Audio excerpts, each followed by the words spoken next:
Is Jordan here, along with my esteemed gamers here, Corey, Edwin, and Udon. Just by going through, let's go ahead and go around and see what we did this week. Corey, how about you? So I finally got my hands on Final Fantasy VII. I haven't really had a chance to truly dive into it, but I've put maybe 6 or 7 hours in. Just kind of getting into like the initial open area of the game, like the grasslands or whatever. Much better than remake. The part two feels more like an RPG now that you aren't guided through linear corridors. Granted, some dungeon stuff is still that way, but it has a lot more stuff to do. There's a lot more room. Like this Midgar is very like shoulder to shoulder, so I'm really digging it so far. Plus the music is like really nostalgic, so it's just like such a feel good game for me. So that's nice. And I played a gotcha game that they brought over to the console, like how to pick up girls, or is it wrong to pick up girls in a dungeon or something like that? And it's kind of fun. I mean, or Don Machi for your weebs out there. It has a different play style than I was expecting. I kind of figured it was like an idle game where you build a party, watch them fight, move on to the next thing, watch them fight until they lose, and then you give them gifts or whatever. But you actually kind of run around, so it has like its own little third-person action style combat, but nothing overly complicated. I think the UI is mostly complicated to navigate all the damn menus and all the login bonus stuff, but it's free. It occupied an hour of my time without me noticing, so it was kind of fun. And then we all played Helldivers together, and we can go into that a little later, but that game is really fun. Must have not been too much fun. You fell asleep. Well, it was really late. I've been up since 7, working all weekend. We still won. Yeah. How the fuck did that bug get there? Yeah, well, it is what it is. I was sweepy, all right. You woke up. Oh no, poor you. Wake up at 7 o'clock. I wake up at 3 a.m. and fucking go to bed at 1 a.m. on Friday. It's nappy This isn't time. a contest. Change my diaper. That's right. All right, Edwin. Yeah. I've More enthused, bro. well, I'm 6 to deal with. So I've finished all my Master Duel stuff that I'm talking 2 weeks, but I know Is he breaking up for anyone else? I think he's cutting out. Yeah, dude. Just check out your stuff, bro. I think you're like chipping in and out. I'm getting like parts and bits and pieces of what you're saying. Sounds delicious, but need to work on that, bro. It sounds like a pop filter issue. It's like catching like every other like 3 words. Yeah. I mean, Udon, do you want to maybe do something while he's working on that? Maybe. I'll distract everyone. Okay. Yeah, distract him. All right. So this week it's been a bit odd, I suppose. I gave up Pal World a while ago, just waiting for updates on that. Kind of losing my crafting survival itch that finally came up. And weirdly got back into Animal Crossing. I fell down like a rabbit hole of like Animal Crossing YouTube content, and I'm like, I want to play Animal Crossing again. And I go back and I'm like, oh, I have so much work to do. So that's been relaxing after work. I don't have a lot of time during the week after work between that and cooking for myself and going to bed, waking up early, all that shit. So Animal Crossing's nice and relaxing. Always doing my Fate Grand Order and my Pokemon Masters on my phone. Of course, we had that stint of Helldivers last night, which was really fun. That was like my first like real experience playing with other people on that game, and I can definitely see why it's like so popular right now. It's fun as hell. It reminds me of it's my favorite genre multiplayer, just the 4 people like PvE stuff. Like it weirdly gave me like feelings of like Left 4 Dead 2 kind of thing. Mm-hmm. They're not nearly the same game, but the same feeling. Yeah. Aside from that, I played the Unicorn Overlord demo. I love that, or at the very least, I'm in love with the art style. I adore It was like Namesake or something like that. Yeah, I forget what the name of the company that does that art, but I know they did Dragon's Crown, and I love that game too. And its art style, that like painted 2D look is so beautiful. I can't stop looking at it.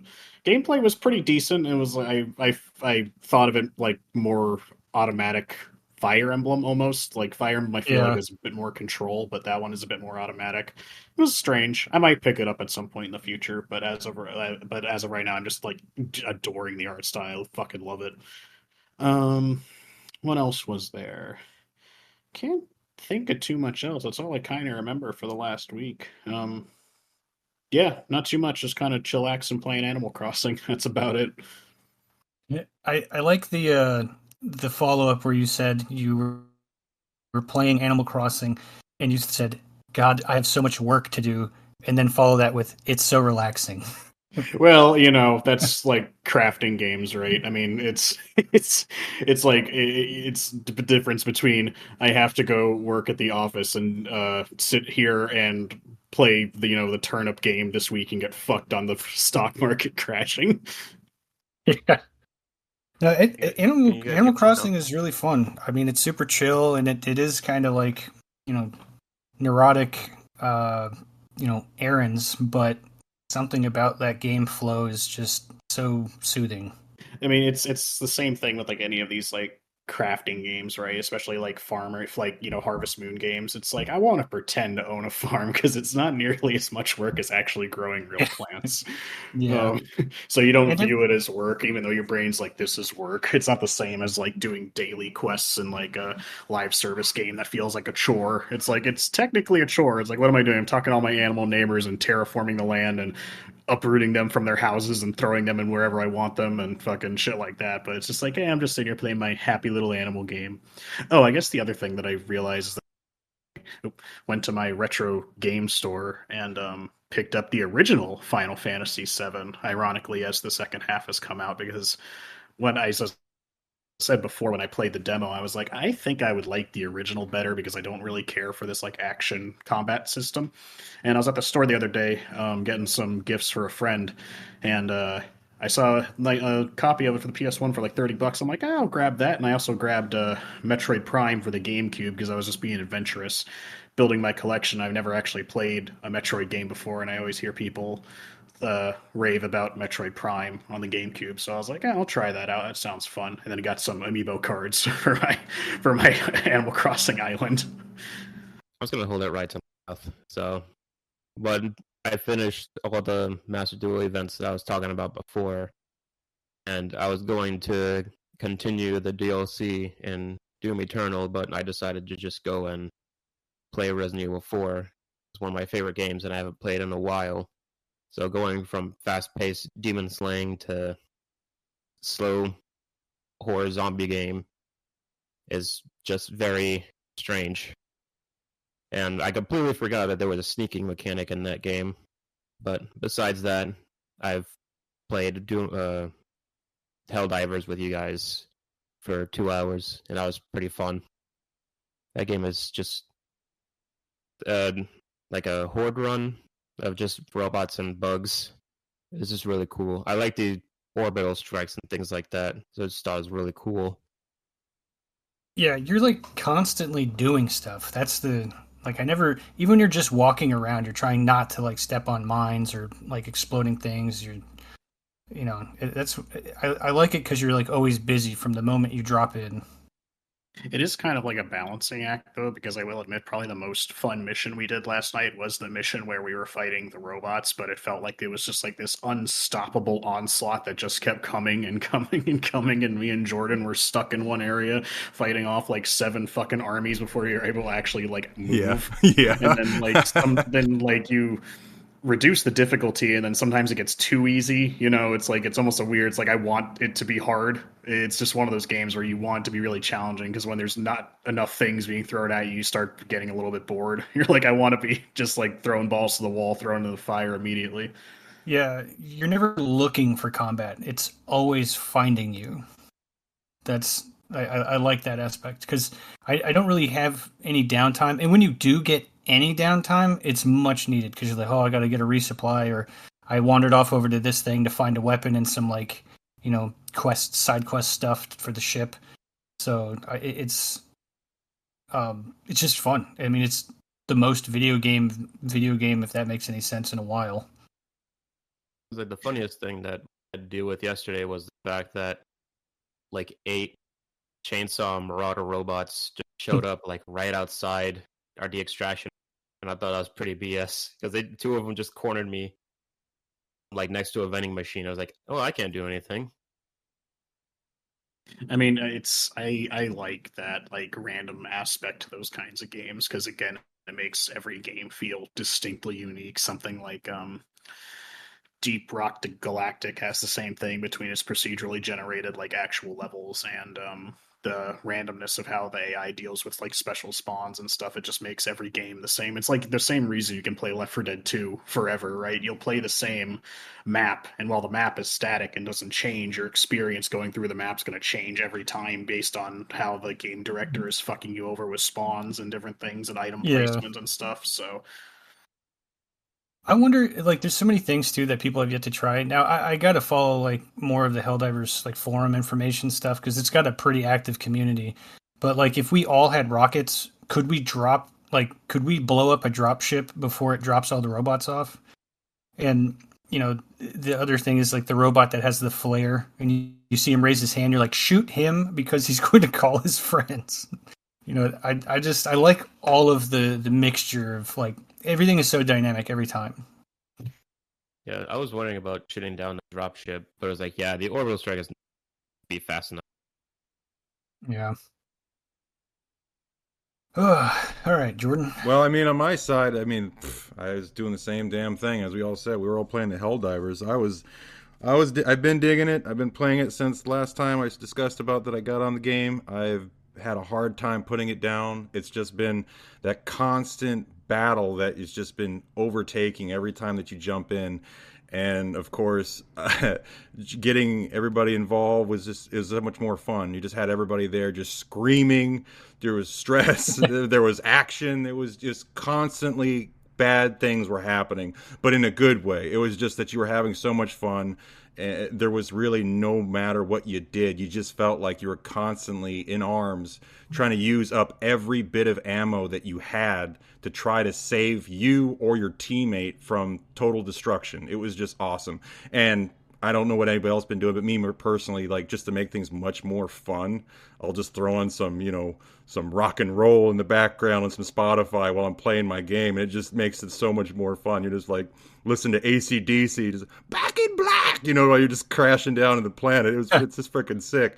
But, just all around, just been nothing but good things. I've been very happy with it. Besides the little quirky things going back and forth, that was even more comical things that were placed in the game. Like, for instance, Edwin getting stuck in the ship when approaching and ready to jump on board. He gets stuck and he can't get out, and he's just stuck in there like he's in prison. So we basically have to back out and get back in. But we eventually got through all that. So it was pretty damn fun. I mean, I like I said, I've been very happy with it. Best $40 I ever spent. Well, let's say 50 if you include that damn ass freaking PlayStation shit that you got to do monthly. But again, $50 still cheaper than 70. Getting my money's worth. So I mean, I've been having a blast. We accepted and took the bullet rather than because we had the capability of doing it on the computer, but I just prefer playing on my console, on my television, on my couch rather than sitting on my computer. So I decided to eat that $10 extra. Yep. Yeah. 100% agree on that. Yeah. I mean, that was pretty cool. I mean, it was great. Well, I mean, since we had our real go-arounds of what we did, Corey, do you have any news for us today? Yeah, so I've been looking at a few things that have happened over the week. Mass layoffs is obviously one of them. And I'm not necessarily here to talk about the job losses that are like circling the tech industry and gaming industry. I know people, sad to say, thousands are losing their jobs, but restructuring, all these things, they happen. It's a very volatile industry, and everybody knows that going in, and it sucks, but I mean, when a project does, they're very expensive. So if it doesn't sell like it's supposed to or whatever, a lot of the things that you think of too is oh, they fired. How are they going to make a game? They just fired 900 employees. And it's like, well, most of them are not developer positions. A lot of them are just filler positions of like HR and marketing and things like that. So, you know, it's going to happen. But that being said, Toys for Bob, I guess, is spinning off to become its own indie studio, which they're the ones behind Crash Bandicoot 4 and Spyro Reignited Trilogy. For them to be considered indie is interesting, but another part of it that I think is kind of silly is the news of Rockstar wanting its people to come back to finish development of GTA 6 is kind of in like messy waters right now because people don't want to go back to the office.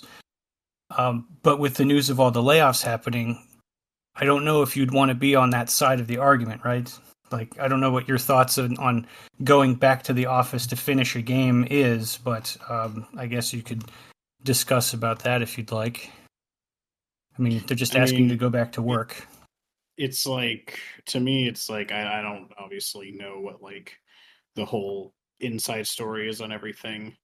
Personally, I feel like some projects aren't like done well because people aren't communicating effectively, which I would imagine is easier to do in an office setting rather than working from home.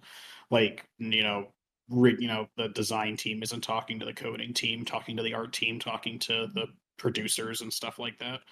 But I mean, it's a hard thing to think of because when I hear layoffs on one hand, I'm like, oh, I really feel for those people who lost their jobs.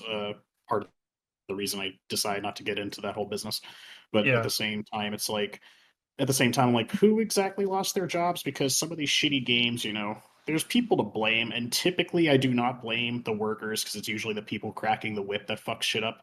But then sometimes there are those people that fuck Yeah. up your game, and I'm like, well, you fucked up my game, so I'm not really sad about it. But I don't know who it is. I can't point fingers, so it's just kind of like, oh, more layoffs. I'm Yeah. kind of blasé about it, I guess. I feel for the people, but because I have no other information than that, I don't know whether to feel vitriol, sorrow, just be empathetic. I don't know. It's certainly discouraging for those that are trying to get into the industry. Is like the entire time, like I was in college, doing game design, you'd always hear about a layoff, and you're just like, man, am I really wanting to go into this industry? It's just like you're going to have student loans. There's no stability. You're not going to be able to afford much.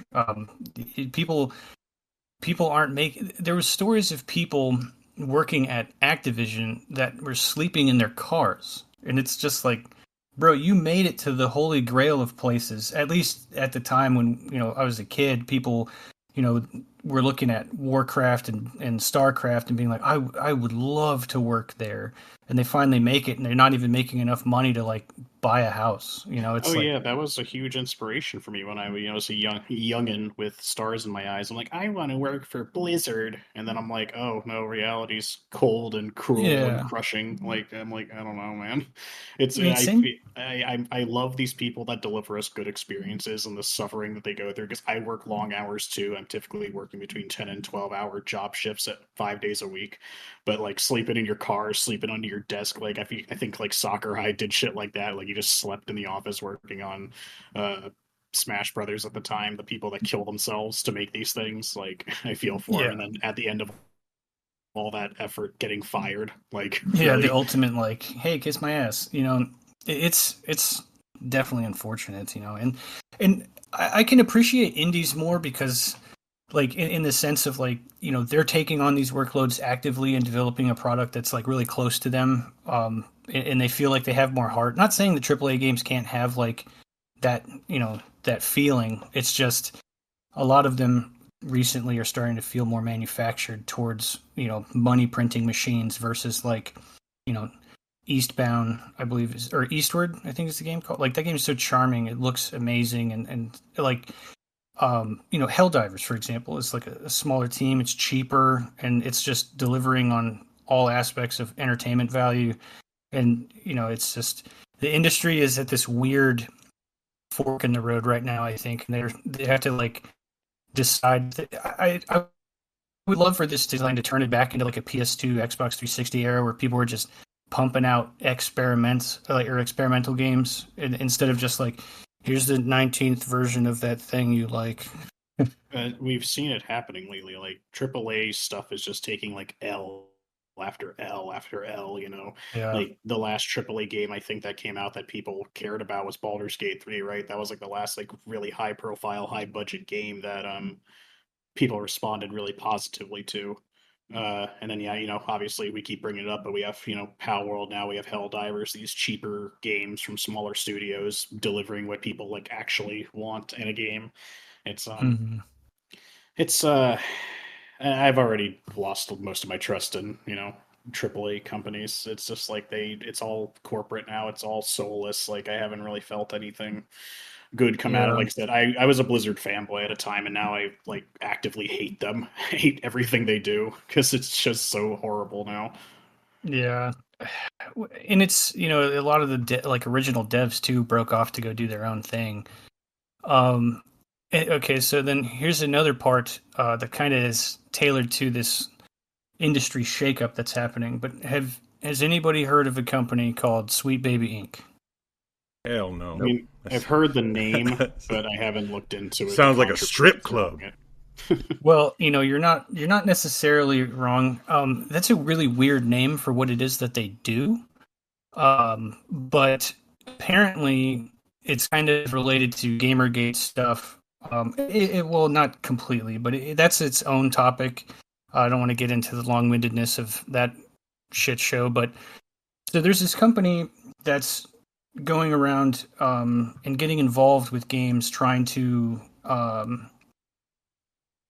put like modern politics or in they're making things inclusive, which isn't necessarily a problem, but I feel like a lot of the times they do it, they're doing it in a bad way. Because it's forceful inclusivity rather than natural inclusivity, and they're doing this so that they can get like a stamp of like, look how great we are kind of thing. But it's like modern games are struggling. These companies are getting involved with multi-million-dollar games that end up not doing so hot, and it's led to people on Steam creating a list of games that company has touched, and that company is really upset about it. Which to me is weird because don't fuck with good games, because I know it's like a lot of games could be good, but they're trying to go on this stupid real world agenda that no one gives two shits about. It's like you play video games to escape the real world. Like why would you want real world issues in a game that you're playing specifically to get away to? That's what bothers me the most, and like most of the games that actually do well take like 5 years to make. So it's like one game per console or two games per console. So it's like by the time like a new console is made, it was like, why would you release it on old gen where you could just go for the new gen and be like a launch title or something? And Corey kind of cut out. Yeah, no, my yeah, the internet was like he's getting on something. No. So I don't even know where it cut out from. My internet just dropped. You're like, you were literally about to say something like from your perspective or what you think about something. Oh, well, I was talking about the Sweet Baby Inc. and what I was getting into. I don't know if this is going to be directly repeating myself, but the Steam curation of the games that they had touched has made that company upset, and they want it to remove that list from Steam. But I don't know why you would be upset that there's a list of games that you touched unless you weren't proud of the work that you've done. So are they not proud because they fear that people are going to be like, hey, these games aren't performing well because they happen to be all the games that you guys have interacted with? And I just think that's weird. But more so, I think it's weird that there's a company that's completely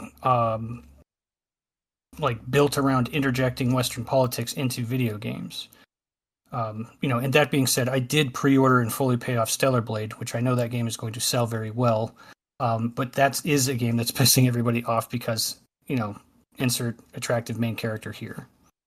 Yeah, it's. I usually don't touch this kind of stuff with a 10-foot pole, mainly because it's just like I don't care because people on the extremes on both sides are impossible to just sit down and have a discussion with. Because Yeah, on once, because I feel like gaming, especially Steam, is proof of this. It's just like everything can exist if you want your all-inclusive game, be there. If you want your, Coomer game, you can have that too.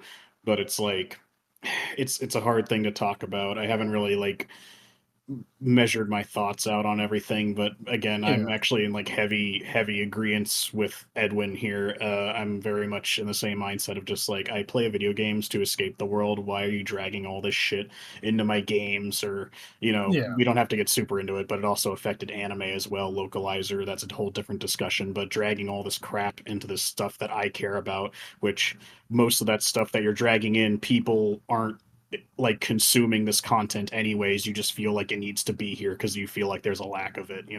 It's yeah, just I just want to play fucking video games, man. It's like it's okay. It's like you want to it's like I want to play video games. It's okay for characters to be attractive. Like really, it's not a crime. I'm sorry. Like you can do whatever you want, but don't start fucking raising a fuss because some character's attractive. Sorry. Like I'm really sorry. I'm sorry this hurt your feelings or is ruining your life apparently, but like can we yeah, calm yeah. down? Well, yeah, and I see the indie market is like, you know, is proof of like, make it yourself. Don't. I feel like a lot of the pushback isn't necessarily because of like the quote unquote political agenda that people cry about on either side or whatever. I think what it really is like they're taking existing properties, and they do this with movies and everything else too. So they take existing properties and then they reimagine that property rather than creating something completely original, which is why people get all upset because they're like, well, that's not the one I like. And then they go, well, this is the one that you're getting now. And it's like, well, I'm just going to go back and watch the old one. And then the new one doesn't sell. And they're like, oh, I don't understand. But it's like, no one's saying that you can't have these things. What we're saying is like, create new stories. Stop coattailing off of the popularity of like a current one. It's because that you don't think that your idea has enough merit to stand on its own that you have to drop it into something that's already established and shake up an entire fan base and then get shocked Pikachu face when they're all upset about it. Well, here's the thing. Most of the time, the issue isn't even with the fact that it's like, oh, you're just mad because the the character, insert sexuality here. The character is insert, whatever here that people get mad about nowadays. Where it's Mm, like, then I'm just like, no, the character's just shit. Like from like a yeah, storytelling perspective and their personality traits, like it's just like the character's just shit. I'm not attacking their whatever. First of all, it's a made up character. Calm down. Second yeah, of all, it's like when people are complaining, they just don't. It's like white noise to the people who made it because they'll just be like, "No, you hate it because you're a yeah. insert whatever comment here, racism here," and it's You're a just like mean person. it's like Yeah. you're this, you're that. It's like no, your game's just shit. Your character's cringe and Yeah. says dumb things. Like your character's stupid. You ruined my character. It's the same reason why people just like praise the hell out of like God of War 2016 and Ragnarok because it's just like all these characters because it's like oh no, it's this, it's that. It's like no, it's just a good story with good characters. Stop trying to It's drag these people one way or the yeah. other. It's Stop. great writing, organic storytelling. I mean, nothing is shoehorned. It's very like it's interesting. It's not bullet points. I hit everything on the list. Let's go. And it's. I feel like these things wouldn't be that much of a problem if people kind of just cared more. I suppose about the craft, not necessarily like of the subject matter that they're consuming, It's because they about sending a definitely message, not about making a game. yeah. It's like I I've played a lot of games and like I've seen a lot of things and I've definitely been like, what? Scratch his head. Like that's kind of weird. I mean, I don't want to get into Last of Us as like right now, but like I love the first game, but the second game I was kind of like, what? Like I was kind of Well, on board, but then it's just kind of strange. But we can get into Last of Us and that genre of game, I suppose, another time. well, again, it's not even just like it's like you don't like Abby because of X, Y, and Z. It's like no, I hate her because she's a really shitty character and the story is balls. Yeah, it's the same feeling. It's literally the exact same reaction as what happened when people played Metal Gear Solid 2, and we're like, who the hell is Raiden? And now I have to play as this character when I thought I was going to be Snake. Right. It's like they're so good, and like, oh, this looks so cool, and then they make me play as somebody else, and it's like, what? I Yeah. guess. And then his character he's so much cooler in Metal Gear Rising because his character dynamic in Metal Gear Solid 2 in the beginning, of course, was just so stupid because his girlfriend keeps calling him on the phone and she's like, "You just sleep in a room with a bed and a desk." It's like, I am saving the world against terrorists. Do we have to do this right now? It's just so weird. But I mean, I guess on a lighter note, Square actually wants to know how the fans would prefer Chrono Trigger remake. And I'm really like, I've heard this a bunch from different groups, fan groups, RPG groups, and everybody else. But for Square to come out and say it is kind of intriguing because that means it's not falling on deaf ears. For them to ask what we would like to see that remake to be. And that being said, I don't know if anybody is as attached to Chrono Trigger as I am, but how would you like to see a remake of Chrono Trigger? I mean, They're just probably... like, we can't afford to screw this up. No, yeah, that would suck. Well, I mean, that's part of it, right? It's like, who do I trust to make a remake of whatever game? Because, like, as I was saying last week, as much as I love Future Cop LAPD, and as far as I'm concerned, EA still has the rights to that property. If they're like, we're remaking the game, my initial thought's going to be like, oh, fuck me. Like, this is going to suck. Square Enix for me has been up and down, like all over the place in terms of like quality of games. It's either like a godlike game or shit. Mm-hmm. And Shit with really good graphics. exactly. And so, while I have very, very little knowledge of Chrono Trigger, only what you've told me and what I've seen of it. In fact, every time I go to my retro game store, I'm like, there's that boxed copy of Chrono Trigger right there. Someday Corey will come and get it. It's like $500 or whatever. Yeah. But I don't know. I'm always for remakes, especially since every time I look at all my games nowadays, like more than half of them are remasters or remakes of old shit that I like. So I'm like, game on. I hope people who like that game get what they deserve in a good way. It's like, it isn't the artist for Chrono Trigger the same as Dragon Quest? Akira Yes. Toriyama, he does Dragon Ball and stuff, right? Yes. Yeah. So it's like, I only played like maybe a couple of hours of Chrono Trigger because Corey gave it to me, but I've never actually beaten it because I get lost way too many times because it has time travel in it, which is not my forte to try and figure out. But it would be cool to see them in like a Dragon Quest 3D form because I love Dragon Quest 11, but also they do have like the Octopath Traveler look is still the original look, but with a little more modern touch to it, which is just a 3D space, but still in like pixelated form, 2D sprites. I mean, Yeah. I was definitely a fan of that Chrono Trigger game. So, I mean, it was pretty cool on my side. I digged it. I mean, I would rather them keep the pics. I think, Edwin, you were saying something about how it looked like Octopath because the original Chrono Trigger was digital. I still adore pixel art, especially Octopath's like 2.5D approach to it. Mm-hmm. Honestly, I feel like if they remade it, if it was in 3D, it would be a disservice because I've seen sprites and images of Chrono Trigger, and I'm just like, it wouldn't look bad in 3D, but I just think pixel art looks so good when it's done really, really well. Yeah. There's some teams doing like Yuden Chronicles is some people that worked on Suikoden, and I think the director, oddly enough, which is sad, but he had passed away before the game's release because it was a really well-funded Kickstarter, and they got their dream team back together after all leaving Konami and were making a spiritual successor to Suikoden, and they do that 2.5D like pixel art style, and it looks amazing. And I love Octopaths. The bloom could be dialed down a little bit, but I am on board with the Dragon Quest XI approach. If they keep the quality the same as Dragon Quest XI, if not better, because it does look really cool and it lends itself to that style. However, Dragon Quest III has a remake, and it is a 2.5D, and it looks amazing. It's higher res pixel art, so the character's a little bit taller, and it has that same like Octopath style of moving around the world, but it keeps the charm of the original like SNES version.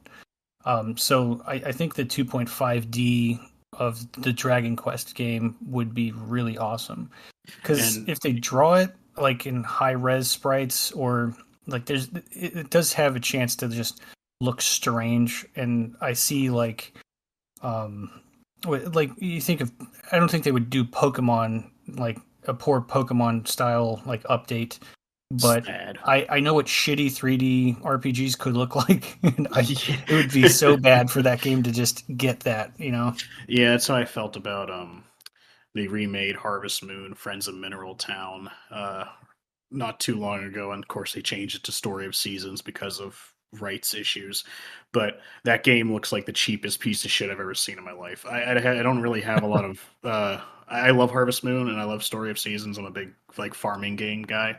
Um, and I never played the original Mineral Town outside of like very few specific things, but like it used to be pixel art for the most part, and it looked a lot better. And then it was 3D environment. It looks like absolute ass. Like it looks like fucking some kids like Unity project. Like it looks so terrible.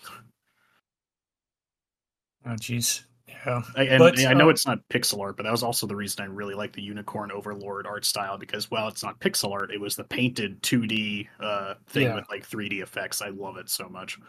Yeah, it's that game is amazing. Like artistically, I think it just I like watching it. So it's like with the autoplay thing, it Yeah, doesn't bother me because I'm just like just so engulfed in like what's happening on screen. right. Yeah.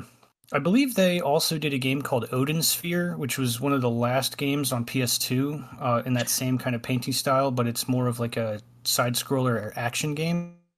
Yeah, they had a list of like older games on the description of Unicorn Overlord, and I like wrote all of them down because I'm like, okay, I have shit I have to go find now. Yeah, I have my hunting list. Yeah. Are we going to Uh, talk about the Pokemon Direct? Because I want to bitch. yeah, let's move to Pokemon Direct. Because everything else is kind of just I was just kind of reiterating things that we've been talking about over the week, and I can't really say game trailers. So a few trailers dropped. There was some cool stuff, but we also had our Pokemon Direct, and I would imagine that Edwin and Udon are going to have a lot to say. Yeah, at the Pokemon Direct, I think it was like Tuesday or something like that. Sucked balls.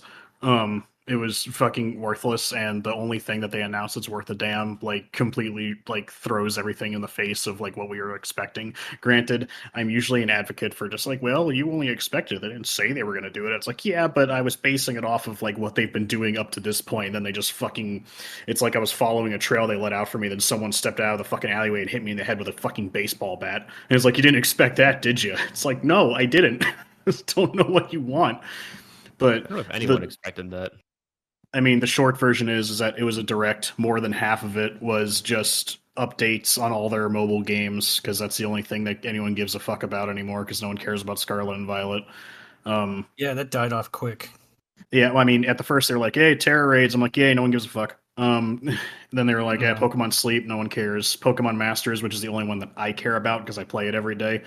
Um, I and that anniversary update even then wasn't that great because they're like, "Hey, we're bringing the champion from Scarlet and Violet into the game." I'm like, "Oh boy, yay, my So favorite." beloved.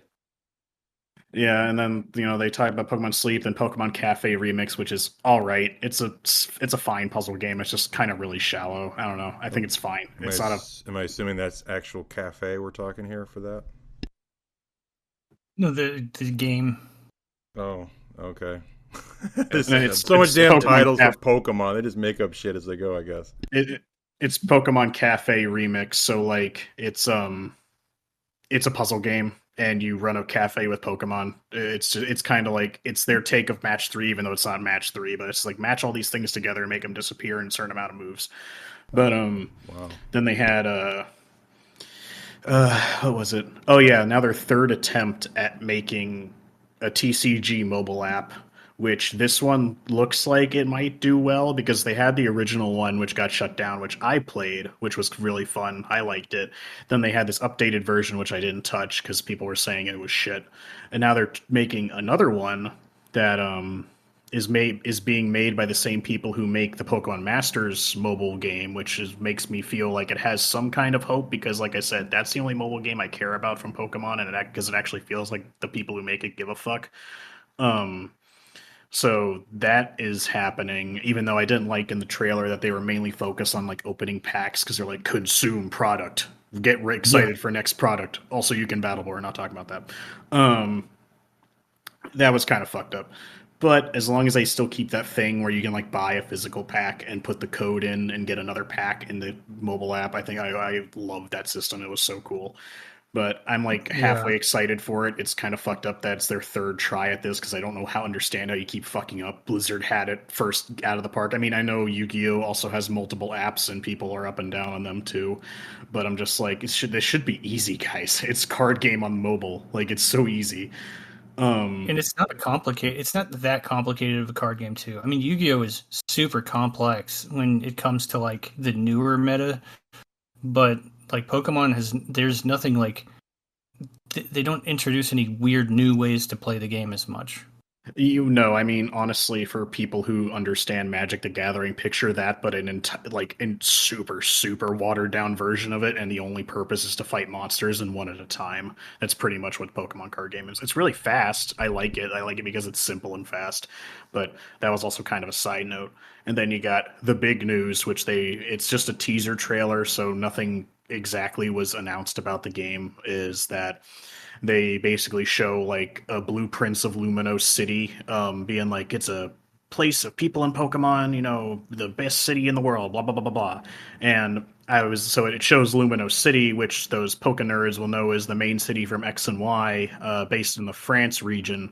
And so they introduce that, and then they just flash you like Pokemon Legends Z-A, I believe is what it was called.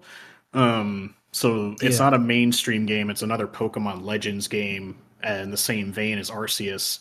Um, and then they flash you the Mega Evolution symbol at the end, and that was pretty much it.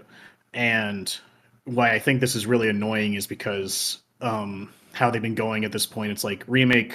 They've been doing like mainstream remake, and they might throw out like a side project like Legends Arceus was a curveball when it was first introduced. So everyone was expecting we were going to get an announcement for Black and White remake because that was the next step on the platter. Now that we got Diamond and Pearl, and people have their own opinions on that, I think it was a subpar remake, but it's not shit like Scarlet and Violet is. That was my first um, try at Pearl because I didn't play the handheld ones. So I played that one, but I still had fun. It's not like it's a subpar for like if I had to compare it to Heart Gold and Soul Silver or Omega Ruby and Alpha Sapphire, there are other remakes which added a lot to the game, whereas BDSP didn't add nearly anything. In fact, actually took away some stuff and only added very little. That's a whole tangent I'm not going to get into because that's not my point. Point being is that they skipped over, as long as, we're going to have other directs. So obviously they can still announce they're doing a remake, especially because Diamond and Pearl was not made by Pokemon Company. It was made by an affiliate of theirs that run the Pokemon Bank. So they might just stick them on the Black and White remake as well. But because Black and White and Black and White 2 are so beloved by Pokemon fans, it's a really big deal in the series. People are a little angry.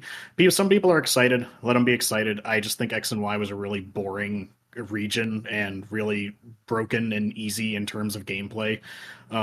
Especially with the Mega Evolution. So they're bringing Mega Evolution back. I was like, that's great. I hope you rework its mechanics because if you just bring it back how it used to be, it's gonna suck ass. Because and especially because it's like we don't know how they're going to change things for the Legends dynamic either. Because now that they've done one big seamless open world that sucks ass in Scarlet and Violet, we don't know if they're going to bring that to the Legends games because Legends Arceus had Monster Hunter style where you had like a bunch of different biomes with large maps you can explore, but it wasn't all seamless. They're all separated by loading screens, but kind of help the game run better Yeah.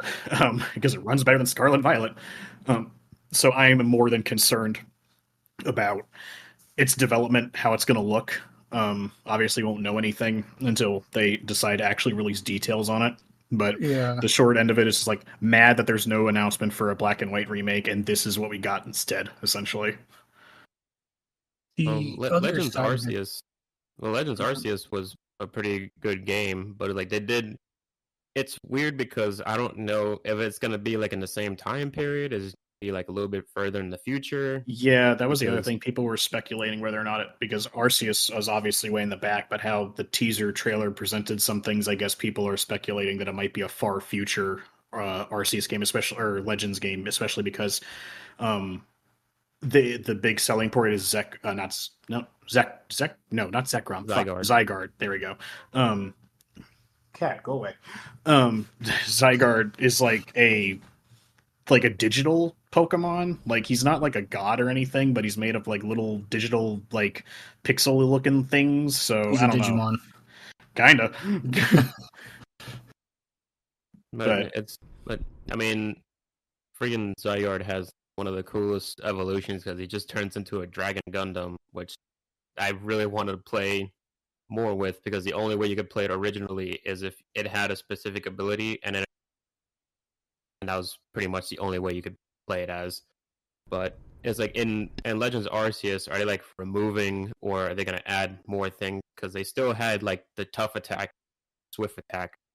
Like would those be like connected that's the thing. on the Are they Mega even going to bring Evolution? that back or what? You know, we don't know. We don't know. So we're not going to know more until they decide to give us more. It's Pokemon. They're probably going to reinvent some sort of wheel on the battle system just to kind of tailor to whatever the theme of the game is. I think it's interesting that we only get this like brief teaser. Granted, we are going to get some trailers in the summer when they start doing their big like showcases.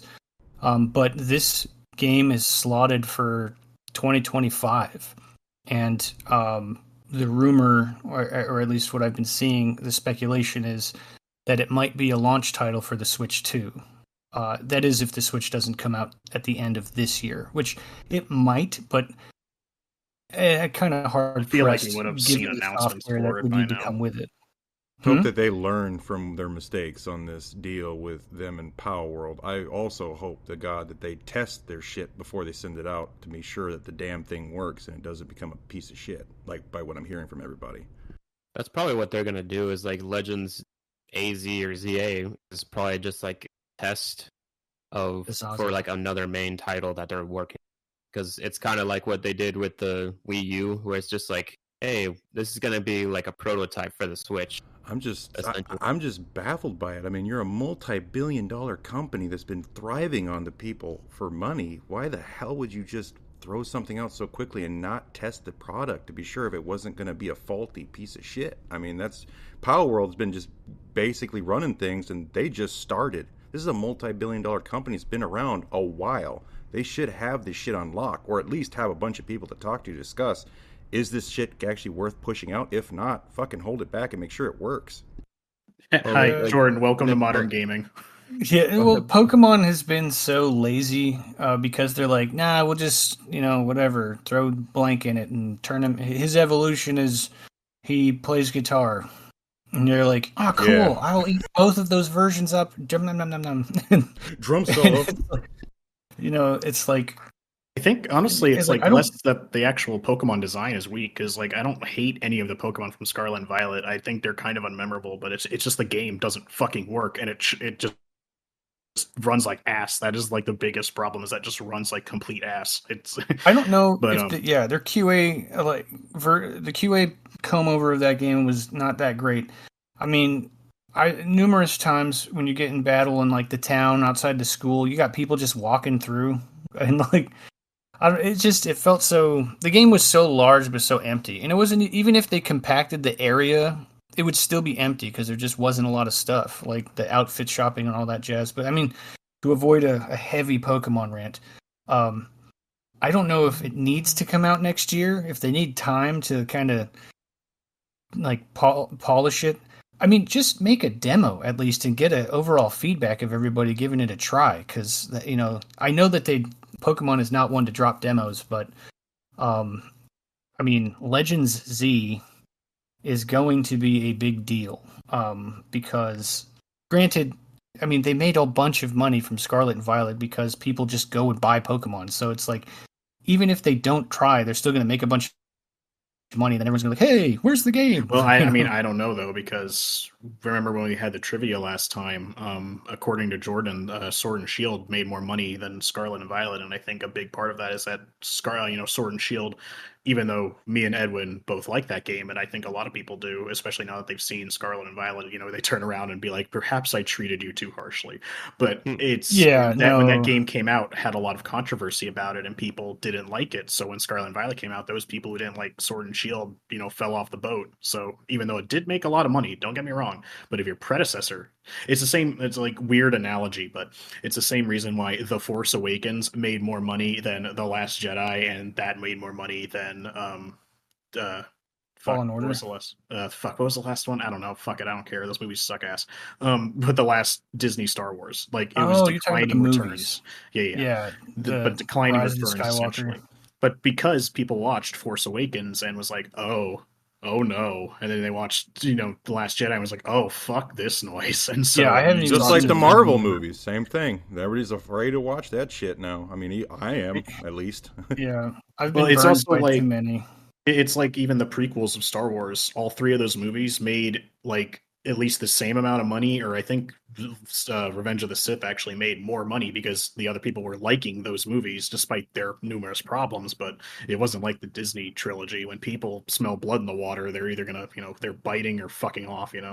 It's like Yeah, it it's also it doesn't help either when people go like, "Oh, that's dumb," and then they go, well, then don't watch it. It's like, okay, and then like, where's our money? Like, you told us not to go see it.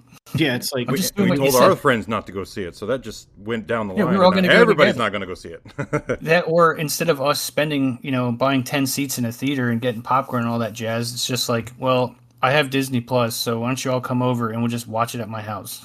well, not And only that, it's like a podcast. Some people I listen to. It's like they'll go see these shitty Marvel movies and they don't like them, and then people will call them out. It's like, well, why did you go see them? You supported it. It's like, yeah, but they feel like me going to see it and then coming here to tell all these people that it's shit is doing more, is doing good as far as like people not seeing the movie. You know, yeah, it's like I'm here to tell you this is shit. We should not support this, and we need to sit here and, there's so much rants about how Scarlet and Violet sucks ass, how Brilliant Diamond, Shining Pearl sucks ass. In Pal World came out and everyone loves it. So hopefully yeah. they're looking at all of that and formulating a battle plan as far as like this new game is. Obviously, you're not going to be able to kill Pokemon and capture No, humans and but What? all like, that, Come on. but like the overall, like how the open world side of it works is like what they really need to take note on. And yeah, I any mean, it's just like, like easy thing. You can ride a bunch of the pals in Pal World. It's like when I'm in an open world Pokemon game, if I have a fucking Dragonite, I want to ride the Dragonite. Let me ride yeah, Arcanine. Do all that shit. do I have to hit the Corviknight taxi every time? Yeah, Like, It's just that like the Pokemon company is like the opposite, like From Software, where it's just have overconfidence and just like the promise to like, oh well, you love this Pokemon game regardless, or you love Pokemon like endlessly and like limitlessly. So it's like, of course you're just gonna buy it to like play it, but now you can actually just look up gameplay on the internet and just like decide for yourself. Like that game's not gonna go anywhere.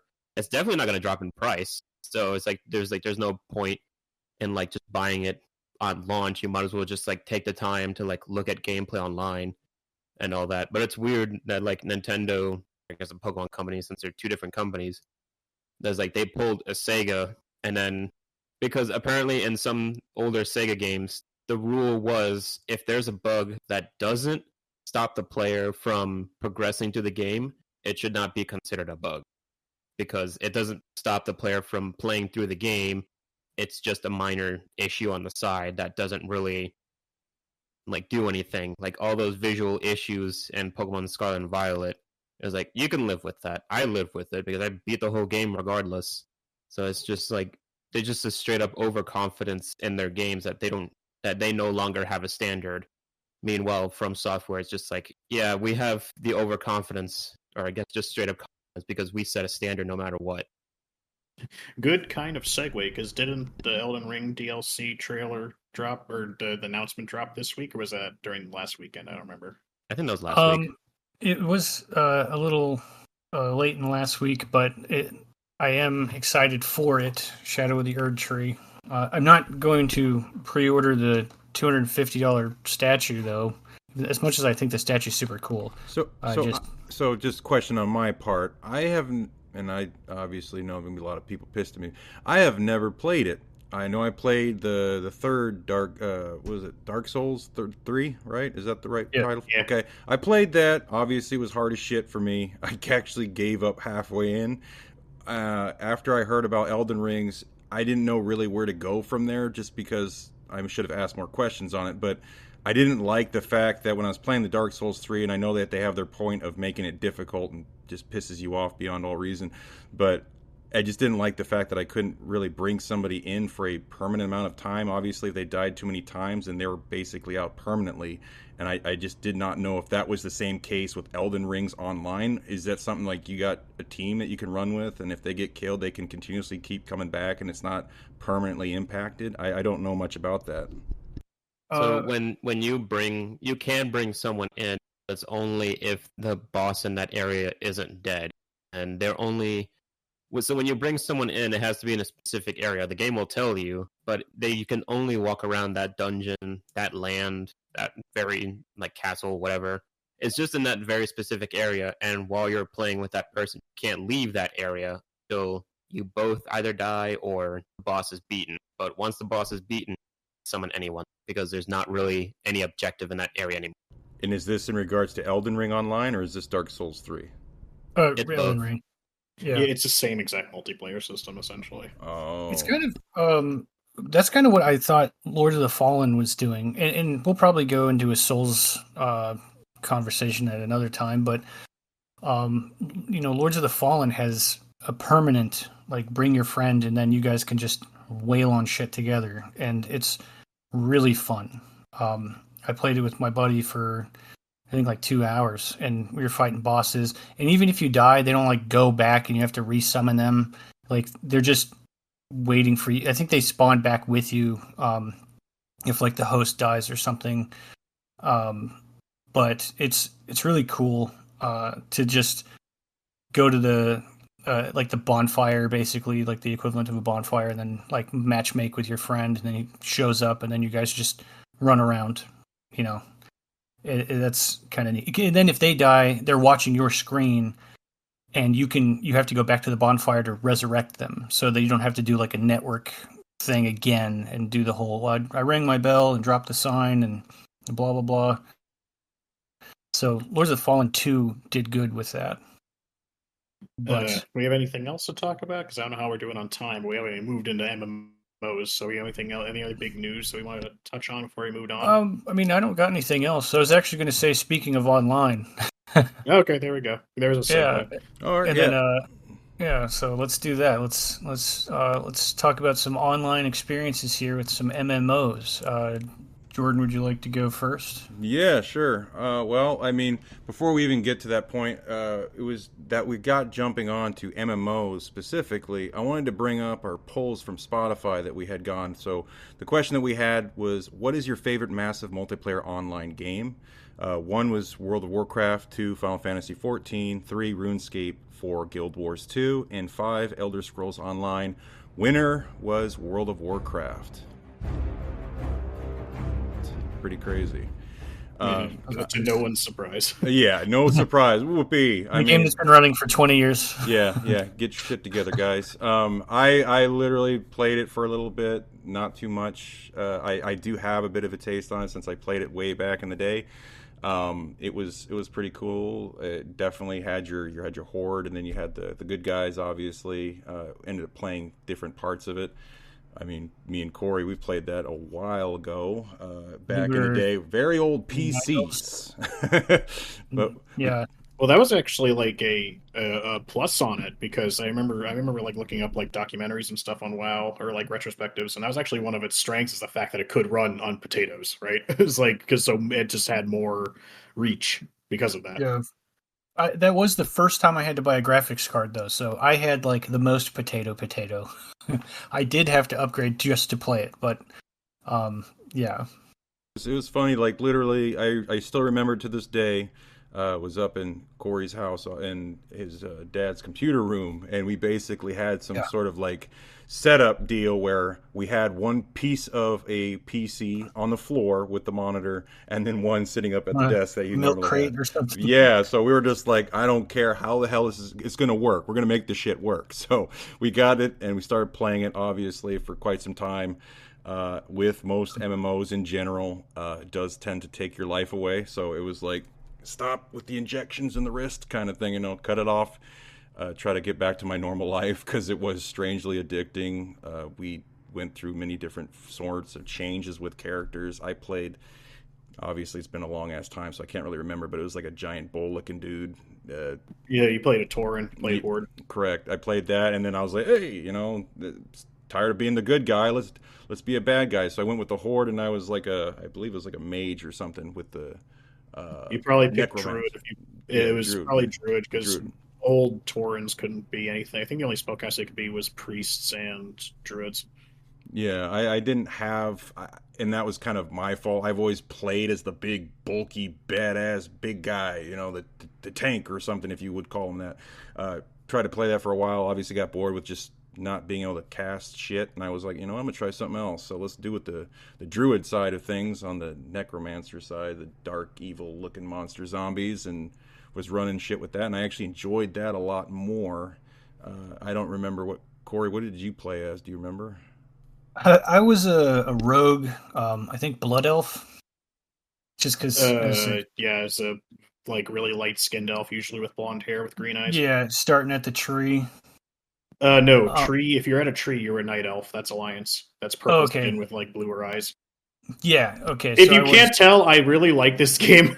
Yeah. No, I'm excited to hear what you have to say about it because we were just like super noobs coming to WoW, and I didn't know about it really. I had what was it, the battle chest with Warcraft 3 and stuff, and I had a demo. I still have the demo for World of Warcraft before it even came out.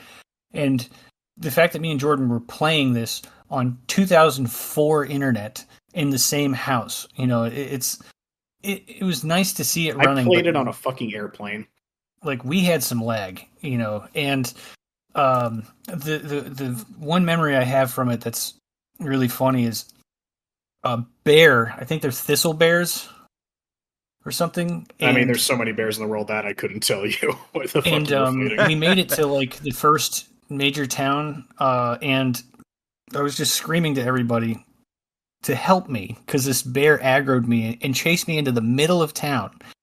And I was like, somebody help me. And all these people gathered around and just watched the bear kick my ass and kill me. And I was like, fuck all of you guys. I didn't have anything. I was dying, and you just watched a bear kill me like in the town square. This is freaking horseshit. That's fucking hilarious. Yeah. But, I was a rogue, so obviously like I can't just like 1v1 a lot of things unless I'm sneaking. It was that, it's actually and your purpose to 1v1 things. Yeah. The other thing was, I joined a party that was doing this raid for a quest item, and I joined like last minute or whatever, and they're fighting a boss, and then they killed the boss, and then when I rolled, I got the quest item, and so they were like, "Who got the item?" So and then I just disbanded from the group and went and turned in the quest myself. Good old online fuckery. Well, people are like, "That was for blank." Does anybody have it? And I'm like, haha, ghosted. But it was a short stint in WoW because I think it was like $15 a month. Yeah, it still is. I was in high school at the time when it came out, and I think I just started working or something like that. But we didn't really get a chance to like dive deep into it like some of my friends that were just like they were playing WoW like every day, always. There's nothing wrong with it. That's how that's how we found it. Was my friend was playing it and telling all these cool stories about running around and like being a druid and dropping PvP flags and everything. And I was like, what is this game? And then it's crazy to see that it's been running for 20 years because, when when we were first introduced to it, it was such a mystery. But now, everybody knows about WoW. I mean, I would almost say that MMOs in general are popular because of it. Well, I don't know. I wouldn't say in general. I would say they popularized it Yeah, possibly because, and like I I know said, WoW EverQuest had a. exists, but yeah, Well, yeah. Well, I mean, WoW exists because EverQuest existed. I don't just mean that they yeah, because Blizzard's their best quality, at least back in the day, was being able to take ideas and systems and stuff in other games and improve them or tweak them to make them a lot more consumable to a general audience, which is another reason why WoW was so much more appealing to people because EverQuest was not as new people friendly. WoW is very, very approachable, still is today, actually. So I guess I'll go into my experience with WoW then, I guess, because I come from a little bit of a unique perspective on WoW because while I played it every day for a long time, not only did I come into it at an awkward time compared to a lot of other people, but what I did in the game wasn't typical, I suppose, or at least not typical for what you hear most people doing in WoW. So I started WoW. I tried it at in the middle of the Lich King expansion during the whole, Mr. T Night Elf commercial. Oh. Yeah, I forgot about that. Yeah, oh, shit. that lives in my head rent free forever. But yeah. So I tried it, and I had a trial version on my mom's Macintosh laptop, um, and I loved it. I play it as a Tauren hunter because I was like, big cow man, that's cool. That's different from all the other fantasy shit I see where it's always like human, elf, dwarf. That's it. Yeah, Orc. I'm like, pandas. big cow man, that's cool. Um, and I played it. Free trial ran out. Again, I was in middle to high school, so I didn't have money on my own, so I kind of let it be for a while. And then I was able to get on a little bit of a roll of getting a subscription to it, and I played at the very tail end of Lich King. And so I went from the tail end of Lich King, and people say most of WoW's golden age was vanilla, classic through Lich King, and I joined at the very tail end of it. So my real first big expansion was Cataclysm, which people have mixed feelings about. But now that we have all the new expansions, and especially Battle for Azeroth and shit like that, especially fucking Shadowlands, turns out that wasn't so bad, huh? But I played it a lot. Cataclysm into Mists of Pandaria, into fuck. Legion wasn't after Mists of Pandaria, was it? I don't know. Anyways, doesn't matter. Point being, I played it for about 3 expansions, a little bit into the 4th, past that point. And while most people play WoW in the sense that, you level up, you join a guild, you do raids and dungeons with groups of people, I mainly played it solo. I never joined a guild. I never did raids. I was drawn to WoW, especially for its lore, the world building, the characters, the races. I fell in love with all of that, consumed all the books, consumed any media I could have about it. I want to know every story, every backstory, all this other shit. And as far as the game went, it was pretty single player friendly, doing quests and reading the quests and experiencing them. My love for the game died out about the same time that the story started taking a nosedive. And WoW, I mean, I played it almost as religiously as I played League after I got off of WoW. And I was on it every day, leveling up. Very user friendly, very, like I said, it gives you a really interesting world in order to sink your teeth into for people like me who really like stories and characters. The world felt real. The characters felt real. It was a really cool, interesting world. Um, I know I'm going kind of talking myself in circles, but it's just as far as the gameplay went, all the classes were unique. Yes, when you get down to brass tacks, your quest objectives were kind of samey. Go here, fetch this, go here, kill that, and come back. And that was pretty much it ad nauseum for 60, 70, 80 levels. Um, but it holds a special place in my heart. I feel I've bought every expansion up to Dragonflight. I even tried the most recent Dragonflight expansion. Don't know if I'll buy the next one. Maybe I will, maybe I won't. I come back to it every now and again just to play a little bit, but the game's gotten so, I guess, modern, has lost a lot of charm. And like I said, for me personally, the story's taken a complete nosedive off of a cliff and broke its neck on a fucking rock below. But So my investment in that aspect kind of, fell off. Uh, yeah, that's enough of a rant. Who else has something to say? I mean, Yeah, yeah, I was gonna say, was there another game for you, Jordan? yeah. Well, I mean, yeah. I just wanted to end it just by my side with that World of Warcraft part. I just thought it was funny to me is that when we were jumping on those things, there was with Blizzard anyway that they had a very detailed freaking intro to every time that you were playing a game, whether it be the expansion or whatever. It was always really detailed. I liked the art that they had for them. It was funny that you'd be like, "Wow, it's so good graphics," and then you jump on the game, and you're like, "What the shit?" It looks nowhere near the same, but it's just like whatever. It's still fun as shit. So that, Still get immersed into oh it. hell I yeah, have I have so many Blizzard art books. Like I said, I was a Blizzard fanatic. I was a Blizzard nerd. I loved World of Warcraft. I loved Overwatch. I loved.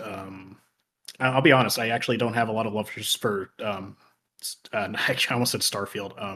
StarCraft. StarCraft. Yeah, and that's not because I don't like it. I don't know. I never got into it, but I liked Hearthstone. I just love Blizzard. I really did really like them, and now I kind of hate them. In fact, for this episode, I was like, oh man, I'm gonna buy another $15 subscription for WoW and play it this week to refresh my memory. But then I was like, oh wait, I hate Blizzard. I'm not giving them any money, so fuck off. Because Yeah. and that's a whole different story about what broke my heart with that company. But my real breaking point was their Overwatch 2 being like, yeah, you remember the entire reason why we did this? Yeah, we're not doing that anymore. But that's an entirely different topic. So, Yeah. yeah. Well, I mean, I from the World of Warcraft, another experience that I had way back was the beginning of when Xbox basically started making its deal with online, and this is like literally the beginning of how people were just. Well, we're not going to say like PCs were obviously the caretaker of that, but I mean Xbox itself being a console trying to get itself involved online, it was definitely different. We were just playing always together in small rooms, and then I end up, seeing Corey's going to his friend's house, and I'm just like, what the hell's going on over here? It's just like they're really into this Xbox game that I hear is called Fantasy Star Online. I'm like, what the hell is that? So I actually get a chance to play it, and I end up playing like a spellcaster kind of person, but obviously it's like futuristic looking stuff. So you got your robot, you got the guy with the lightsaber looking sword, and then you have them looking. I don't know if he was a cross dresser or whatever, but it looked like he was just like rocking it obviously probably was a robe, but it looked like a damn dress. But I was always just trying to give that a shot, a play. I don't know. I kind of got picked on. I got that character not by choice, but I still rolled with it. I was playing as that guy, and it was so cool. You have the music that would like have you like teleport in, and it just has that weird vibe music that you were just chilling while you're like waiting to do stuff either in the city, like buying your weapons and such before you go on a raid together, basically teleport into an area. Obviously it wasn't like open world. You basically had a very small map. It kept you in a location where you needed to go, so you couldn't really go too far off, but you were just fighting some weird looking wolf looking things that had knives for hands or some shit, and then you'd fight like these looking hive with bugs in them or some shit. They looked like it'd sting you and stuff. It was just all around crazy shit. But it just, to this day, whenever I'm like popping in to just look at stuff from back in the day, that shit just hit me so hard with just the old feelings of when you used to have a lot of fun back in the day. I don't know what it's like. Oh, I do know that like PC one that we played not too long ago, it didn't hit the same. But this one for sure, I was digging it a lot, and I know Corey probably has a lot to say on it too. Yeah, so Fantasy Star Online was something that introduced me to an Xbox. And my friend was renting it and was like, you got to check this game out. And then it was something that we could play together. But the other part that was really cool is that you could put your character on your memory card and bring your memory card over to your friend's house and play your character on their Xbox, and then bring your character home so that whatever experience you got, you can carry it around. And that was awesome. Eventually I ended up with the game, and it's 4-player split screen, and we played the hell out of it. And then I had another friend. He came over and had some crazy gear, and we're like, where'd you get all that from? Because we were just running bosses on every difficulty, constantly. And then he's like, oh, I actually went online. I used the online feature. And I believe that it was also a feature on the Dreamcast version where this kind of was a port from. And once we got to bring our characters online and experience that, it was like a wrap. We were so involved, like max level characters. I had maxed out my player bank where I couldn't have any more money. I had every special item in the entire game for every character, like times 4. And it got so, like, we got so involved that we started getting hacked gear. So I had like a Dreamcast as like my buddy that would follow me around, and then I had a samurai sword that was like plus 50, and I think in the actual game you can only go up to 10. So it was just like a really fun experience. And the reason why we liked it a lot was also because of the split screen, but because it was like action based. Like a lot of the things like WoW and these other games where you like click on the enemy, and I know some people are like, well, it's much more than that. You're micromanaging all of your macros and everything else, but like WoW's playstyle is so different, and this played more like an action game where like I press the button and they swing the weapon, like I'm fighting them. So we would get so into it all the time, and then they came out with another one, which was Phantasy Star Universe, and they dropped a beta on 360. Well, I played that beta so much that when the game came out, I didn't even want to play it anymore because I had to start over. And it's like, I don't want to start a that was character my at 0. first experience with Phantasy Star. Is what they brought it to 360, and me and my friends tried that beta, like the demo version, essentially. And it was really weird playing an MMO. I mean, it sounds weird. It's like a multiplayer game on a multiplayer game. That's strange, but it's like the really specific like MMO experience on a console where it was like really early on, right? Yeah, Very, very interesting. And while I never liked it enough to continue it, I have played like the new Phantasy Star, which I feel is a kind of a mess in terms of like new player onboarding, but it was definitely the an interesting MMO. the new Genesis, Fantasy Star Online Yeah, 2. the new Genesis, yeah. Yeah, and I was gonna like kind of wrap it on that. But like Phantasy Star Universe, the beta was really cool, but there was a lot of stuff missing. And when the game came out, there was still stuff missing. And I had already experienced everything that the game could give me until they're like, well, just wait a couple months. The update's coming. And it's like, well, I mean, you made me start a character from scratch. I also had. I also forgot I was paying for that game for like 2 years. And then I was like, what the hell is a hunter's license? And I was like, oh my God, I have to call my credit card company right now. But, but then when I recently found Phantasy Star Online 2, the new Genesis one, like these games lend themselves to consoles very well because of the playstyle. I would say though that the UI is kind of a fucking mess. And when you just get into it, there's so much information, but if you can get through the slog of that, it becomes kind of like, it's kind of mindless. I don't really know if the story is like engaging, but the playstyle is fun. The characters are kind of cool. The customization is there. There's definitely microtransactions all over the place, but like it's a fun. I think I was playing it for like 5 or 6 hours straight on my computer with a PlayStation controller when I first found it, and was like, "Oh, it's free." It's 100 something gigs, and I just can't have that on my hard drive. But Can't have that. it's good, and I do like the play style, like I said, which is kind of why like another MMO I've played a lot of is Neverwinter, and it kind of plays the same way. It's more of an action based RPG, and that play style is really fun, and because you could play it with your friends. But a lot of people that I played it with in college, they kind of just stopped, and I like. It's called massive multiplayer, but I do like playing by myself. So like I would join in on public raids. I play on Neverwinter as a paladin orc because I thought that was kind of funny. And I would show up, heal people, do some buffs, help fight the boss, and then I would leave. And it's like I don't want the responsibility of like maintaining a guild and logging in all the time. I just want to like go on my own little adventure when I can, and then when I'm done, I'll just kind of set my character aside. I felt like a lot of the other ones are way too involved if you want to kind of advance. Like Final Fantasy 11, I know that was such a busy RPG for me and Jordan because it's like we could get our ass kicked by rabbits all the time. It's like, oh, you have to grind here for a long time and then go to the desert and grind there for a long time so that you can get an alternate class and then grind that out. And I know that they say the story's really good, but like when you click and go, okay, I'm watching my character try not to die, healing sometimes, it just, they didn't feel as fun. Granted, Final Fantasy Realm Reborn was apparently super popular, that it was pulling people away from WoW.